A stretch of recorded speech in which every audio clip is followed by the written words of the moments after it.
बिस्मिल्लाहिर्रहमानिर्रहीम। Dear students, अस्सलाम वालेकुम। कैसे हैं आप सब? मैं उम्मीद करता हूँ आप सब खैरियत से होंगे। डियर स्टूडेंट्स, आज की इस वीडियो में मैं आपको बबल शीट फिल करने का तरीका बताऊँगा। इम्तिहानात में ऑब्जेक्टिव पेपर मिलने से पहले आपको एक आंसर शीट दी जाती है जिसके ऊपर एक बबल शीट होती है। आज की इस वीडियो में आप ये सीखेंगे कि बबल शीट को किस तरह से फिल करना है, क्योंकि जैसे जैसे इम्तिहानात करीब आ रहे हैं तो स्टूडेंट्स की जो इंटेंशन है वो ज़्यादा होती जा रही है इम्तिहानात की तरफ। और कुछ बच्चे, ख़ास तौर पर 9th के स्टूडेंट्स जो इस इम्तिहान को पहली दफ़ा दे रहे होते हैं, उनके जहन में कई सवालात होते हैं। तो उनमें से एक ये भी है कि उनको पता नहीं होता कि बबल शीट को किस तरह से फिल करना है। आज की इस वीडियो में मैं आपको बबल शीट फिल करने का तरीका बताऊंगा। तो इस वीडियो को देखने के बाद आप इस काबिल हो जाएंगे कि अपनी बबल शीट को आपने किस तरह से फिल करना है। ये बबल शीट तमाम बोर्ड्स, पंजाब के तमाम बोर्ड्स के लिए सेम ही होती है। बस थोड़ा बहुत स्टाइल में डिफरेंस हो सकता है। बाकी जो आंसर शीट है उनके पेजेस की जो तादाद है और जो स्टाइल है बबल शीट को फिल करने का, वो तकरीबन सेम ही है।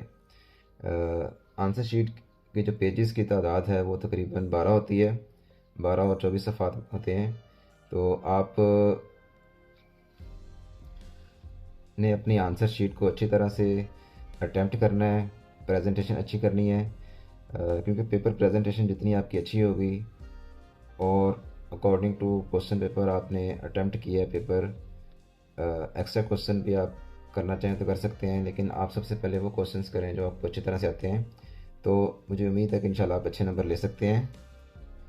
क्योंकि इम्तिहान शुरू होने से पहले आप जितनी प्रैक्टिस कर लें, प्रेजेंटेशन अपनी अच्छी कर लें और साथ में आप इस बबल शीट को फिल करने का तरीका सीख लें, तो इंशाल्लाह आप अच्छे नंबर हासिल कर सकते हैं। तो चलते हैं हम अपनी वीडियो की तरफ। ये आपके सामने वीडियो में आपको शो हो रही है एक बबल शीट, एक सैम्पल उसका है। इसमें स्टार्टिंग में यहाँ पर लिखा हुआ है शीट नंबर। ये हर बच्चे को जो शीट दी जाएगी उस पर एक सीरियल नंबर होगा, ये यूनिक होता है और हर स्टूडेंट का डिफरेंट होगा। इसके नीचे ये रोल नंबर शीट के नीचे लिखा हुआ है, एक बार कोड बना हुआ नज़र आ रहा है आपको।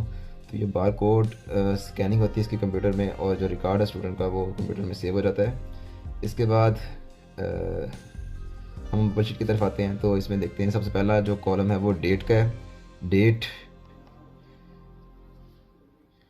जैसा कि आज डेट हमारे पास 4 अप्रैल है, तो 4 अप्रैल मंथ में आपने अप्रैल मंथ चौथा महीना होता है तो लिख दिया। आगे ईयर 2023 लिख दिया। अब नेक्स्ट मॉर्निंग और इवनिंग, अगर आप का पेपर रोल नंबर स्लिप के मुताबिक 8:30 शुरू हो रहा है तो आप मॉर्निंग वाले बबल को फिल करेंगे। और अगर आपका पेपर टाइम स्लिप पे 1:30 का है तो आप इवनिंग का जो है ये दायरा फिल करेंगे। और ये आपने याद बात रखनी है कि दायरे को अच्छी तरह से फिल करना है। इसके बाद रोल नंबर की ऑप्शन आ रही है, तो मैं यहाँ पर एक फ़र्ज़ी रोल नंबर ले लेता हूँ 1 2 3 4 5 6। तो जिस कॉलम में आपने 1 लिखा है तो आप उस कॉलम में 1 का जो है बबल फिल कर देंगे। बबल फिल करने का तरीका ये है कि आप बाउंड्री से शुरू करें सर्कल की और इसको अंदर ले आएँ।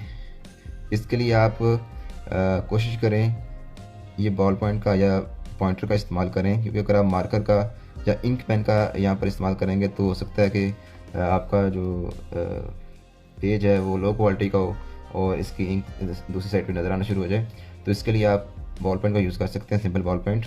1 और 2 के कॉलम में आपने 2 वाला जो है वो फिल कर लिया बबल। इसी तरह 3 के कॉलम में आपने 3 वाला बबल फिल कर लिया।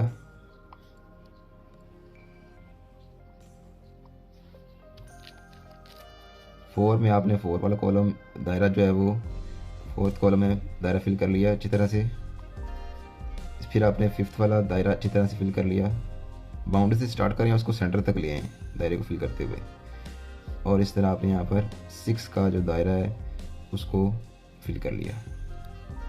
तो यूँ आपका जो 6 हिस्सों का रोल नंबर जो आपको इशू होगा वो आपने यहाँ पे मेंशन करना है और उस दायरे को फिल कर लेना है। अच्छा, जब ऑब्जेक्टिव पेपर स्टार्ट होगा तो ऑब्जेक्टिव पेपर के ऊपर एक कोड लिखा होता है। पेपर में ये डिफरेंट कोड होते हैं, तो आप अपने ऑब्जेक्टिव पेपर के ऊपर कोड देख लेना है कौन सा कोड है। लेट्स सपोज मेरे पास यहाँ पर जो कोड है वो 6789 है, 6789। ये कोड मेरे पेपर के ऊपर लिखा हुआ था ऑब्जेक्टिव पे, तो मैंने इसको भी इसी तरह से फिल कर लेना पेपर कोड।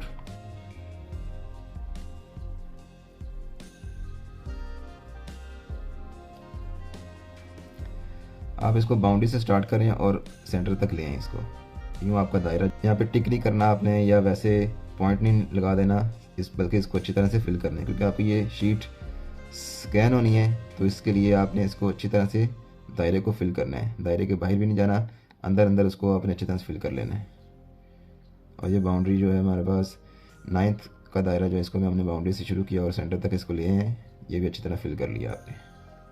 यहाँ हदायत में भी ये सेकंड पॉइंट लिखा हुआ है, इस बात का ख़ास ख्याल रखें कि दायरा मुकम्मल पुर हो और स्याही दायरे से बाहर ना निकले। सही तरह से फिल करने का तरीका यही है जो मैंने आपको बता दिया है। इसको आपने क्रॉस भी नहीं लगाना इस पर, ना इसको टिक करना है, ना इसको वैसे निशान लगा देना, बल्कि इसको अच्छी तरह से अपने दायरे को फिल करना है। जब आपने अपना रोल नंबर बबल शीट के ऊपर जो स्पेसिफाई की गई थी जगह, उस पर आपने लिख कर उसको दायरे भी फिल कर दिए हैं। इस तरह पेपर कोड जो ऑब्जेक्टिव का दिया जाएगा वो भी आपने फिल कर लिया है। इसके बाद हम आते हैं डेट की तरफ, 4 अप्रैल 2023। अगर आप मैट्रिक के स्टूडेंट हैं तो आप मैट्रिक को फिल करेंगे, अगर आप इंटर के हैं तो आप ये दायरा फिल करेंगे। क्योंकि आजकल इम्तिहानात जो हैं वो मैट्रिक के हो रहे हैं, तो हम इसको दायरे को फिल कर लेते हैं। Part 1, part 2। पार्ट 1 का मतलब है 9th क्लास और पार्ट 2 का मतलब है 10th क्लास। अगर आप 9th क्लास के स्टूडेंट हैं तो आप पार्ट 1 को फिल करेंगे, दायरे को अच्छी तरह से बाउंड्री से स्टार्ट करना है और सेंटर तक ले आना है इसको। आपने एनुअल का पेपर दे रहे हैं तो आप इसको फिल करेंगे।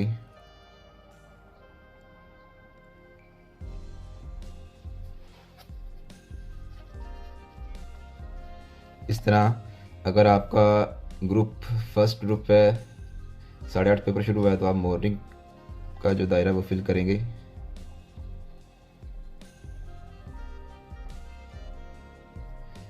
और सब्जेक्ट में आप लिख देंगे केमिस्ट्री। अगर आपका केमिस्ट्री का पेपर है तो केमिस्ट्री लिख दें, फिज़िक्स का है तो फिज़िक्स लिख दें। जो पेपर आपका अकॉर्डिंग टू डेट होगा वो आप यहाँ पे लिख देंगे। फॉर एग्ज़ाम्पल आपका पेपर केमिस्ट्री का है तो आप यहाँ पर केमिस्ट्री मेंशन कर दें। यहाँ पर आपको ये जो डॉटेड लाइन नज़र आ रही है, यहाँ से जब आप पेपर आंसर शीट जमा करवा देते हैं तो जब ये बोर्ड में वापस जाता है पेपर, तो इस इतने पार्ट को इस डॉटेड लाइन से इधर वाला जो पोर्शन है राइट साइड पे, इसको वो कट करके और स्कैन करके कंप्यूटर में सेव कर लेते हैं। तो ये तो हमारे पास हो गया। अब यहाँ पर लिखना है आपने, सबसे पहले नाम लिखना है। हम यहाँ पे फ़र्ज़ी नाम सपोज कर लेते हैं। फॉर एग्ज़ाम्पल एक स्टूडेंट है, उसका नेम मोहम्मद अहमद है, तो आप यहाँ पे लिख दें मोहम्मद अहमद, और फादर नेम मोहम्मद आमिर,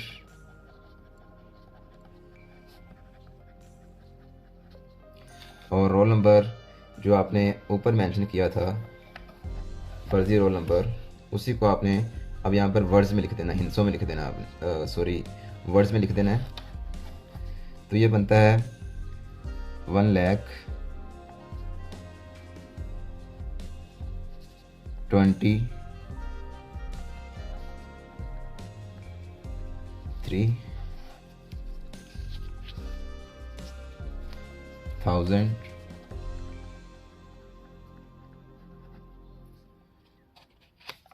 456।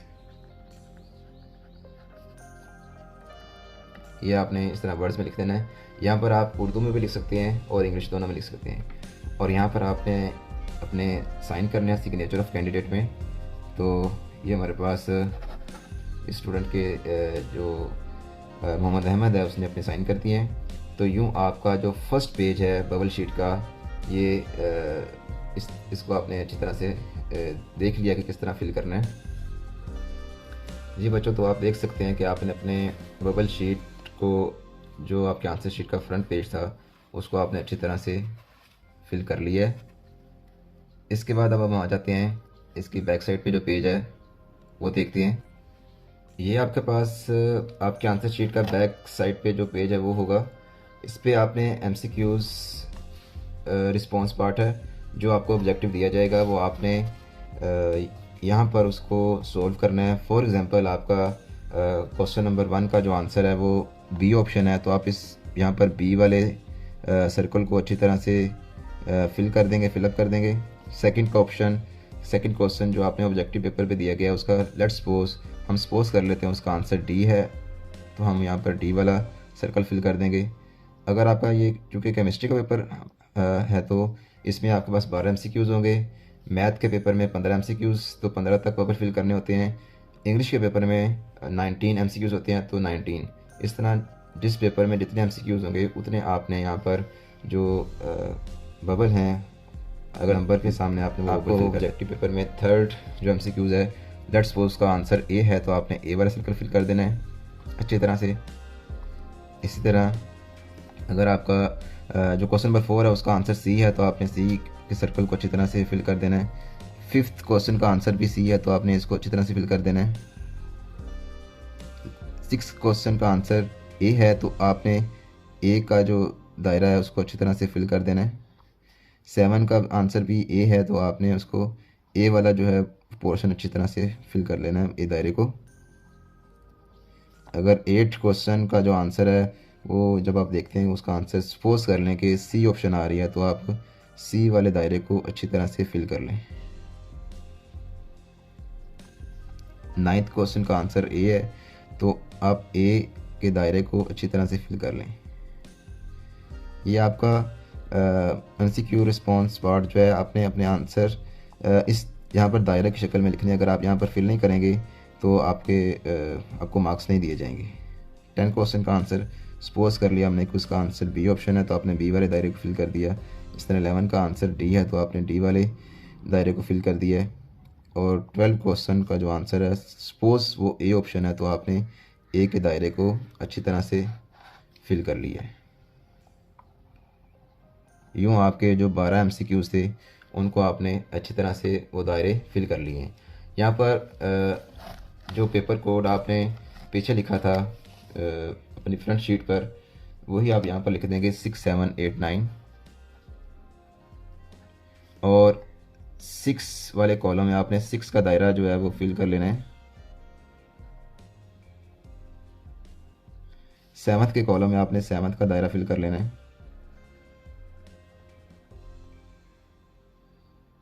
और 8th के कॉलम में आपने, जहाँ पे 8 लिखा है, 8 वाला दायरा आपने फिल कर देना है।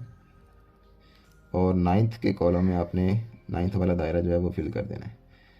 तो यूँ आपका जो है ये पोर्शन बैक साइड वाला ये हो चुका है। यहाँ पर अगर आप MCQs के अंदर एक से ज़्यादा दायरे को फिल करेंगे तो आपका आंसर रॉन्ग हो जाएगा, या आप डॉट लगा देते हैं, टिक लगा देते हैं। कई स्टूडेंट होते हैं वो टिक लगा देते हैं, लेकिन वो गलत करते हैं। आप दायरे को अच्छी तरह से फिल करें।